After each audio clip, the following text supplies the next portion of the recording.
नमस्कार दोस्तों। आज आज हम विभाज्यता के नियम पढ़ेंगे। Divisibility rule. डिविजिबिलिटी के रूल बहुत ज़रूरी है। हमें कई कई क्वेश्चन को सॉल्व करने में मदद करते हैं। तो विभाज्यता हमें यदि संख्याओं की मालूम होती है तो हमें कई प्रकार से मदद हो जाती है सवालों को हल करने में। जैसे हमें एलसीएम निकालना है तो एलसीएम निकालने के लिए हमें विभाज्यता बहुत ज़रूरी होती है। उसमें जानकारी हो कि 2 से विभाज्य है या नहीं है, 3 से विभाज्य है या नहीं।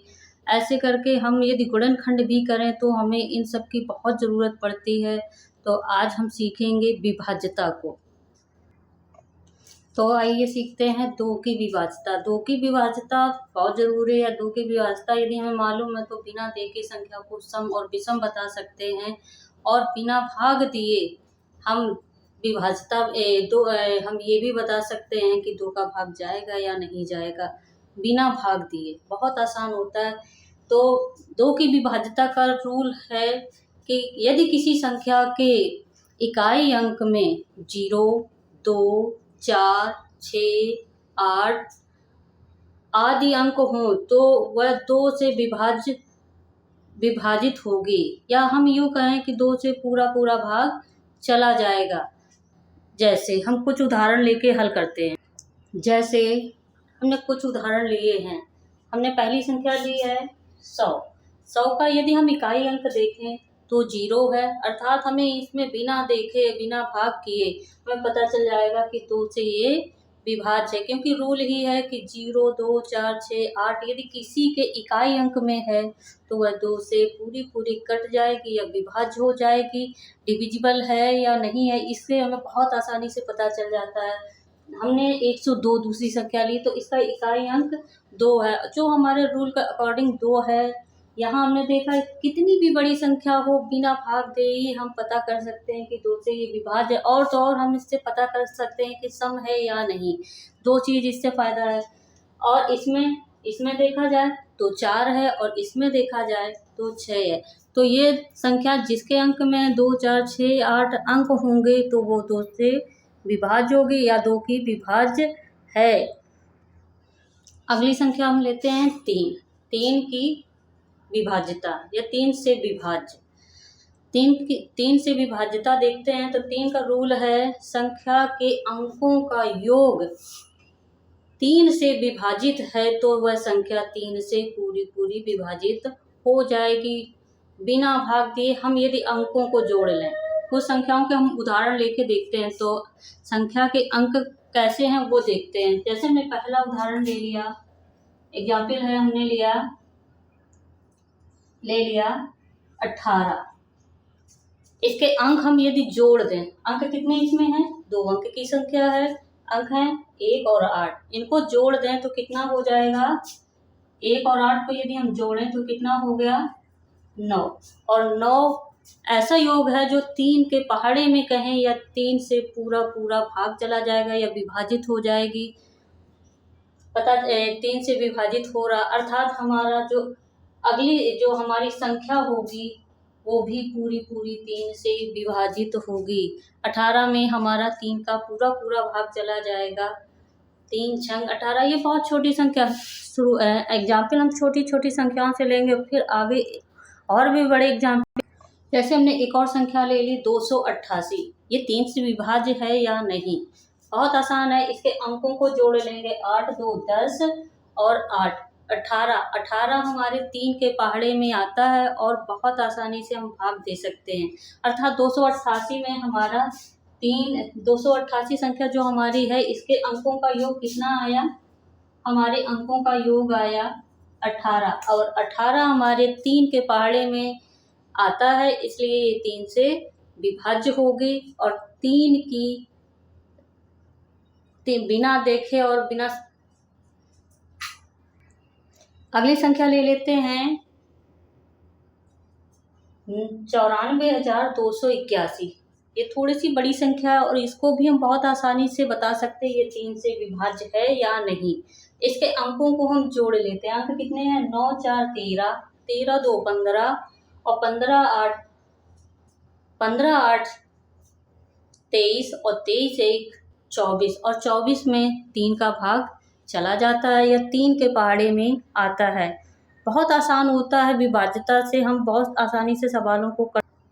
अगली संख्या हम ले लेते हैं। जैसे हमने 2 की विभाज्यता देखी, 3 की देखी, ऐसे ही हम 4 की ले लेते हैं। 4 की विभाज्यता के लिए नियम है, यदि अंतिम संख्या के अंतिम 2 अंक 4 से विभाजित हैं तो संख्या भी 4 से विभाजित होगी, डिविजिबल होगी। तो कुछ उदाहरण ले लेते हैं। जैसे हमने संख्या अगली उदाहरण के लिए हमने उदाहरण लिया 19,684। 19,684 ये हमारी 4 से डिविजिबल है या नहीं, इसको बस हमें पूरी संख्या नहीं देखनी है, लास्ट के 2 अंक अर्थात इकाई दहाई 2 अंक देखेंगे कि ये 4 से कट रहे हैं या विभाजित हो रहे हैं, भाग जा रहा है कि नहीं, बस यही देखेंगे और पूरी संख्या में देने की ज़रूरत नहीं पड़ेगी। तो हमने 4 लास्ट में हमारी संख्या कितनी बनी 84। 84 में हम 4 का भाग दे दें तो कितना आएगा 4 दूनी 8, 4 एकम 4 अर्थात लास्ट की 2 संख्याओं में हमारा भाग पूरा पूरा जा रहा। और हमें एक चीज़ और याद रखनी कि लास्ट में इकाई और दाही 0 हो तो उनको भी 4 से डिविजिबल, वो भी हमारी संख्या 4 से पूरी पूरी कट जाती है। जैसे लास्ट में हम ले लें एक संख्या और ले लें, जैसे 200। तो 200 में लास्ट में हमारे 0 हैं अर्थात ये भी 4 से हमारा पूरा पूरा कट जाएगा। 200 क्या और भी कोई संख्या ले लें, किसी के अंत में 002 हो तो वो 4 से पूरी पूरी कट जाती है संख्या।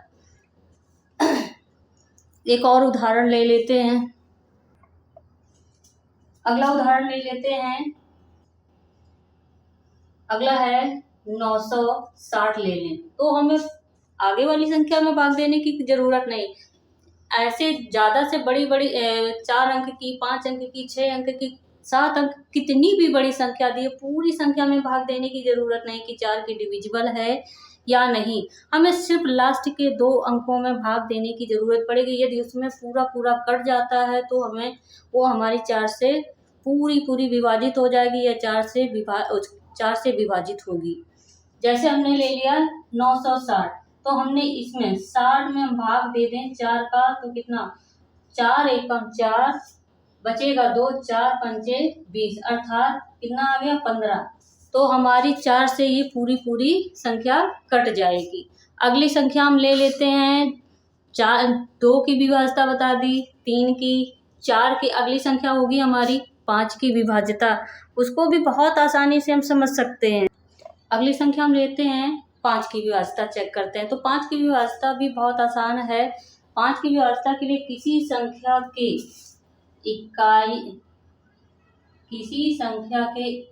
इकाई का अंक 0 या 5 हो तो वह 5 से विभाजित होगा। जैसे हमने एक उदाहरण ले लिया, एग्जाम्पल ले लें 150 और हमने नियम भी यही बताया कि इकाई का अंक 0 या तो 5 हो या 0 हो। और हमने जैसे संख्या ली 150, इसका मतलब है इसमें हमारा 5 का भाग चला जाएगा। और एक और रूल देखते हैं, जो हमने 2 का रूल देखा था उसमें भी ये था कि 0 यदि है तो उसमें भी 2 का भाग चला जाएगा। तो यदि किसी संख्या में 0 या 5 है तो वो 5 से पूरी पूरी विभाजित हो जाएगी। 5 की जब 5 से विभाजित हो जाएगी तो 5 से विभाज्यता में बहुत आसान होता है इसको करना। जैसे हमने लिया, इसका लास्ट अंक कितना है 5, इसमें भाग देने की भी जरूरत ही नहीं पड़ेगी कि इसमें इकाई का अंक 0 है और भाग देने की जरूरत नहीं। हमें सिर्फ रूल, यदि हमें मालूम है कि इकाई का अंक 0 या 5 है तो वो 5 से डिविजिबल होगी ही होगी, तो भाग देने की जरूरत नहीं है। यदि भाग दे के भी देखें तो हमें बहुत आसानी से पता चल जाएगा ये 5 से डिवाइड है तो 5 का इसमें जब भाग देंगे तो 5 तियां 15 और 0 में देंगे तो 0। तो 30 पंचे कितना होता है 150। बहुत आसान होता है। 5 की व्यवस्था और 2 की व्यवस्था बहुत आसान है। अगली संख्या ले लेते हैं 365। इसमें इकाई का अंक कितना है 5, अर्थात इसमें 5 का भी भाग चला जाएगा। 5 से ये डिविजिबल है। अगली संख्या ले लेते हैं। 5 के बाद कौन सी संख्या आती है 6। तो 6 की भी डिविजिबिलिटी बहुत आसान है समझना। 6 की डिविजिबिलिटी के लिए हमें बस इतना याद रखना है कि वो 2 से भी, और क्योंकि 6 को हम लिख सकते हैं 3 दूनी 6, तो वो 3 और 2 दोनों के रूल को फॉलो करेगी तो 6 से वो डिविजिबल हो जाएगी। अब देखते हैं 5 की हमने डिविजिबल देख ली, 6वीं की देखते हैं 6 की कैसे डिविजिबिलिटी होती है। वैसे तो हमने आपको पहले ही बता रखा है कि उसके लिए 2 और 3 के रूल को, जो विभाज्यता के नियम है उसको फॉलो करता है तो वो 6 से डिविजिबल हो जाएगा। 6 की विभाज्यता का रूल हमने लिख लिया है। किसी संख्या यदि कोई संख्या 2 और 3 से विभाजित है तो वो 6 से पूरी कट जाएगी। जैसे हमने उदाहरण ले लिया 312। इसमें 2 का भी रूल लग रहा है कि लास्ट का इकाई का अंक 2 है तो 2 में 2 का भाग चला जाएगा, और इनका यदि हम योग कर दें तो 3 से कटना चाहिए। तो 3 3 6, 3 1 4 2 6, 6 हमारे 3 के पहाड़े में आता है, अर्थात ये दोनों रूल को फॉलो करता है। ऐसे ही हम 4 को, इस अगले सवाल को देख लेते हैं। 4410, इनका अंकों का योग हम कर लें तो 4 4 8 1 9, और 9 में 0 जोड़ेंगे तो 9 ही रहेगा, अर्थात ये 3 के रूल को भी फॉलो कर रहा है और 2 के रूल को भी फॉलो कर रहा है। इसलिए क्योंकि इकाई का अंक 0 है तो इसमें 2 का भी भाग चला जाएगा और 3 का भी रूल इसमें लग रहा है, अर्थात इन दोनों संख्याओं में 6 से पूरा कट जाएगा। ये 6 की विभाज्य हो जाएगी। अगली संख्या लेते हैं 7। अगली हमने संख्या ले ली 7। 7 की विभाज्यता भी चेक करते हैं। कैसे इसको चेक करना है बिना भाग दिए, तो हम देखते हैं किसी संख्या के इकाई अंक को 2 गुना कर दिया जाए, शेष बची संख्या से घटा दें, और घटाने पर जो संख्या हमें प्राप्त हुई वह 7 से विभाजित है तो संख्या भी पूरी विभाजित होगी। बहुत आसान है ये। 7 के रूल को हम, यदि संख्या बहुत ज़्यादा बड़ी है तो इस रूल को 1 बार 2 बार अप्लाई कर सकते हैं। देखते हैं कैसे। तो 7 का रूल, 7 की व्यवस्था को बहुत कम ही लोग बताते हैं, हम आपको बता रहे हैं। बहुत आसान है 7 की व्यवस्था चेक करने के लिए। हम देखते हैं कि पहली संख्या हमने ले ली 77। इसके इकाई अंक को हमने क्या बताया 2 गुना कर दिया जाए। इकाई अंक कितना है 7, 7 का 2 गुना कितना हो गया 14, और शेष से हम घटा दें, शेष संख्या से घटा दें तो हमारा, इसमें हमें ये प्लस में बच रहा माइनस में बच रहा, इससे हमें कोई फर्क नहीं पड़ता। बस ये हमें देखना है कि उसमें 7 का भाग जा रहा है कि नहीं।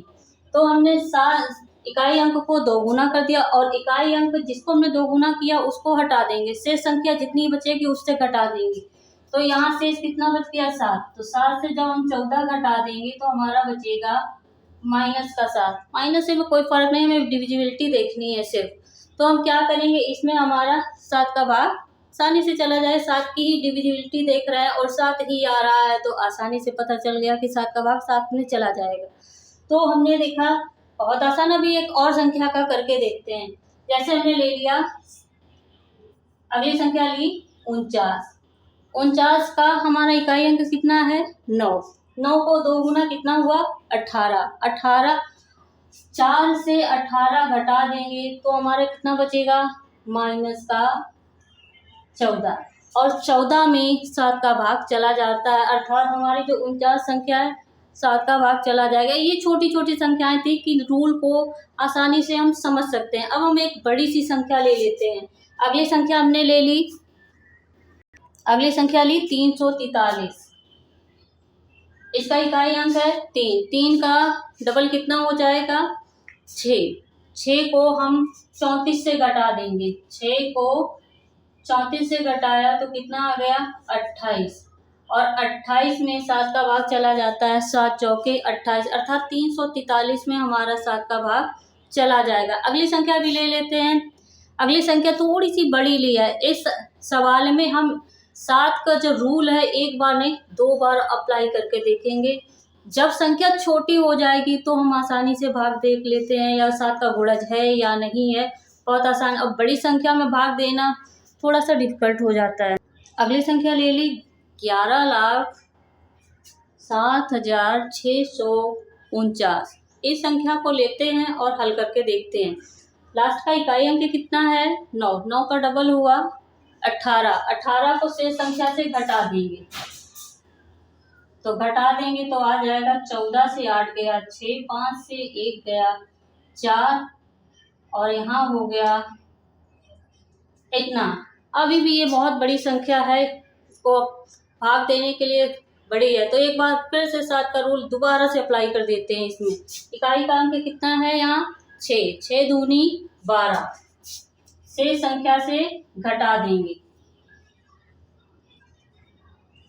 12 यहाँ से घटा देंगे तो कितना आ जाएगा 2, 7 से 1 गया 6 और अभी भी देखा जाए थोड़ी सी बड़ी है तो एक बार और अप्लाई कर देते हैं। इस सवाल 7 की डिविजिबिलिटी देखने में आप कितने भी बार इस रूल को अप्लाई कर सकते हैं। जब तक छोटी संख्या नहीं प्राप्त हो जाती है जिससे हम आसानी से उसके गुणज देख लें तब तक अप्लाई कर सकते हैं।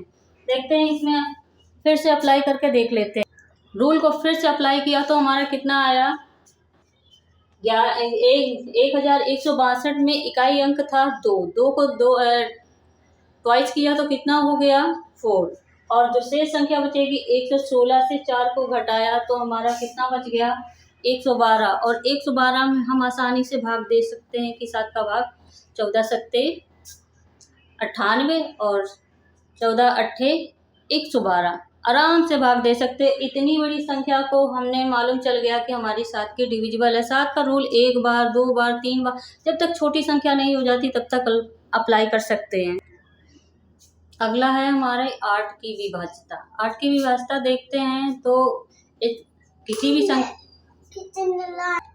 8 की डिविजिबिलिटी का रूल है कि संख्या के अंतिम 3 अंक यदि 8 से विभाजित हैं तो पूरी संख्या भी 8 से विभाजित हो जाएगी। जैसे हमने ली है संख्या, ये हमारी है 6 अंक की संख्या। 6 अंक की संख्या है, थोड़ी सी बड़ी संख्या है, कोई बात नहीं। इसको हमें लास्ट के 3 अंक देखने हैं यहाँ तक। तो हमारी क्या इसमें यदि 3 अंक लास्ट के अंतिम के 3 अंक में यदि 8 का भाग चला जाता है तो हमारी पूरी संख्या में भाग चला जाएगा। जैसे हमारा है लास्ट में कितना है 824, 24 में हम क्या करें 8 का भाग दे दें। यदि पूरा चला जाता है तो ये पूरी संख्या हमारी 8 से डिविजिबल होगी। तो क्या है 8 एकम 8 और 8 का भाग 2 में देंगे तो भाग में जाए 0, 8 का 24 अर्थात हमारी ये संख्या 8 से डिवाइड हो रही है तो हमारी जितने अंक की संख्या है वो पूरी 8 से कट जाएगी। अगली संख्या ले लेते हैं 9। 9 का रूल बिल्कुल 3 की तरह है। जैसे 3 का रूल है बिल्कुल सेम 9 का रूल भी वैसे ही है। उसमें भी हम ये करते हैं कि अंकों का योग यदि 3 से डिविजिबल है तो वह संख्या भी पूरी 3 से डिविजिबल हो जाएगी। ऐसे ही हमारा यदि 9 कोई भी संख्या दी जाए उसका अंकों का योग हम कर लें और 9 का गुणज हो तो हमारा वो 9 से कट जाएगी संख्या। 9 की विभाज्यता चेक करते हैं तो 9 की विभाज्यता बिल्कुल सेम 3 की तरह है। उसमें भी ये हम करते हैं संख्या के अंकों का योग 9 से विभाजित है तो संख्या भी 9 से विभाजित हो जाएगी। जैसे हमने एक उदाहरण लिया 108। 108 के अंकों का योग हम करें तो कितना है 108 में कितना है 9, 8 1 9 और 0 9 ही रहेगा अर्थात 9 में 9 का भाग चला जाएगा। ऐसे ही अगली संख्या ले लेते हैं 729। तो 7 2 9 9 9 18 18 में भी 9 का भाग चला जाएगा अर्थात ये भी 9 की डिविजिबल है। अगली संख्या ले लेते हैं, अगली विभाज्यता हम देखते हैं 10 की। 10 की विभाज्यता के लिए 10 का यदि हम गुणनखंड करें तो 2 और 2 गुणे 5 होगा। तो इसका मतलब है रूल भी 2 और 5 वाले लगने चाहिए। संख्या 2 का भी रूल फॉलो करती हो और 5 का भी रूल फॉलो करती हो। जैसे हमने एक उदाहरण ले लिया है 150, संख्या ली हमने 150। इसका 2 का रूल ऐसे फॉलो कर रहा है कि इकाई अंक 0 है, इकाई अंक 0 है और इनके अंकों का यदि हम और 0 है तो ये 2 से भी डिवाइड होगी और 5 से भी डिवाइड होगी। अगली संख्या ले लेते हैं 11। 11 की विभाज्यता है किसी संख्या के सम स्थान। संख्या 2 अंक की, 3 अंक की, 4 अंक की, 5 अंक की रहेगी तो उसमें 1, 3, 4, 5 क्रम पे आएंगे वो आपके विषम अंक होंगे और 2, 4, 6, 8 अंक क्रम पे आएंगे वो हमारे सम अंक होंगे। जैसे संख्या ले लेते हैं, संख्या हमने ली हमारी है, पहली संख्या है 121। पहले छोटे से समझते हैं, इसके सम स्थान कौन है, ये 1 है, 3 अंक की संख्या है तो 3 अंक में जो पहले अंक पे होगा वो विषम होगा, दूसरे अंक पे होगा तो सम होगा, जब तीसरे अंक पे होगा वो आपका विषम होगा। तो सम अंक आपके कितने हैं, विषम अंक कितने हुए, ये विषम अंक, विषम अंक कितने हो गए, 1 धन 1 बराबर 2 और सम अंक कितना है आपका, सम है 2। दोनों का अंतर कर दें, 2 से 2 घटा दें तो कितना हो जाएगा, 0। और यही रूल है कि 11 का गुणज मिले या 0 मिले तो वो 11 से विभाजित होगी, 11 की डिविजिबल होगी। अगली संख्या ले लेते हैं 1331। इसके सम अंक कौन हो जाएंगे, पहले तो विषम अंक लेते हैं। विषम अंक कितने हैं, 1 और 3। सम अंक कौन है, 1 और 3 और 1। दोनों को जोड़ेंगे तो कितना हो गया, 1 और 3 कितना हुआ, 4। और विषम अंक आपके कितने हो जाएंगे, ये हो जाएंगे 3 और 1 मिला के 4। जब 4 से 4 घटा देंगे तो हमारा 0 मिल जाएगा और 0 हो या 11 का गुणज हो वो हमारे 11 का विभाज्य होता है। तो कितनी भी संख्या हो बस उसके सम अंकों का योग, विषम अंकों का योग, दोनों का अंतर कर दिया जाए, अंतर हमारा 0 मिल जाए या 11 का गुणज मिल जाए तो 11 का डिविजिबल होगा।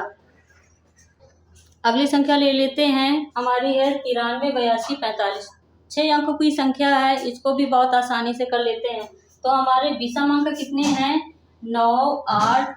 विषम अंक आपके कितने बनेंगे, 1, 8, 4, नहीं 9, 8, 4।